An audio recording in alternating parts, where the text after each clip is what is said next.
Denis Ćosić. Kada je Bog stvorio šumu, postavio je jelena i košutu za vladare.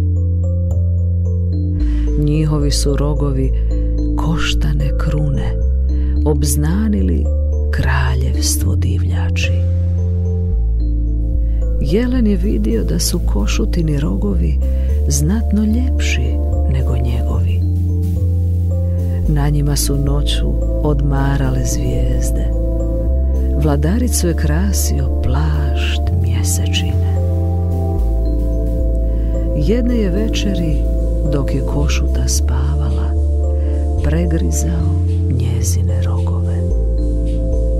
Sakrio ih duboko u šumu, da ih ne može pronaći.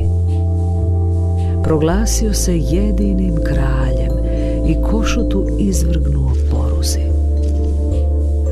Otada košuta tumara šumom u potrazi za svojim rogovima.